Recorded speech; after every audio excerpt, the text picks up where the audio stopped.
हर हर महादेव। जटिया बाबा पार करेगा, रामेश्वर बाबा पार करेगा, त्रिशूलधारी पार करेगा। यही नारार आज प्रकंपित होउची गुणपुर सहर। आज होउची श्रावण मासर द्वितीय सोमवार। महादेवों ठारे जलाभिषेक करने पाई गुणपुर सहर प्रत्येक शैवपीठ आज भक्तों गहली। तेबे आमे मध्य रहीचु देखुथिबे ये काउड़िया मानकर मध्य गहली थिबार देखिବାକୁ मिलुची। तेबे आसंतु आमे प्रतिक्रिया नबा। आम गहन रछंती यही बोलबम भक्तर जने गुरु।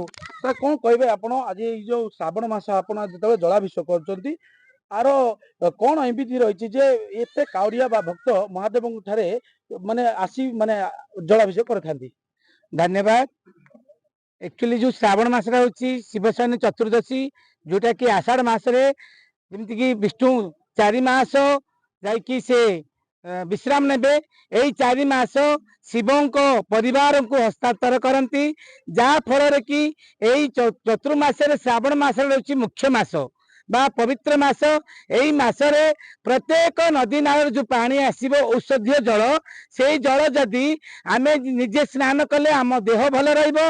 संगे संगे देवदेव महादेव मध्य आमे जल अर्पण करी आमे निजर मनवांछा बा निजर शक्ति के आमे पाइचु।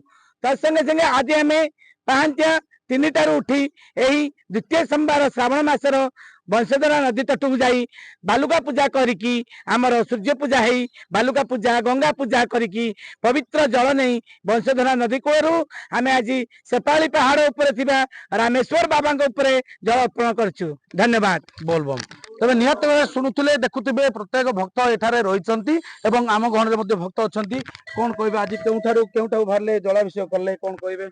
ओम नमः शिवाय। बोलबम आज आम काशी विश्वनाथ बोलबम संघ तरफ समस्ते भोर सकाळु 3टारू जाई वंशधारा नदी तटरू बालुका पूजा करी सेठू जल उठाई आम से वंशधारा नदी तटे थिबा भूतेश्वर मंदिर रे जल अभिषेक कलु। तापरे शेफाली पहाड़ रे ऊपर थिबा एई रामेश्वर मंदिर आसी जल अभिषेक कलु। धन्यवाद।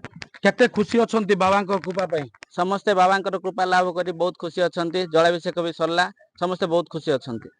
तबे आमे प्रतिक्रिया नेउतले देखुथिबे से माने आज गुणपुर सहर निकटस्थ नदी घाट थिबा बाबा भूतेश्वर ठारे जलाभिषेक करिबा परे सेमाने आसीथिले सेपाली पहाड़ ठारे बाबा रहिचंती रामेश्वर तांको ठारे आज जल अर्पण करथिले। तबे एई भली भाबरे गुणपुर शैवपीठ रे आज भक्तों भिड़ देखिबाकू मिलुथला। कपे बर तपे बर बाबा हेले महेश्वर। जटिया बाबा पार करेगा, भोला बाबा पार करेगा। से बाबांकर कृपा समस्त निश्चित भाव लाभ हो बोली आमे आशा करिबा।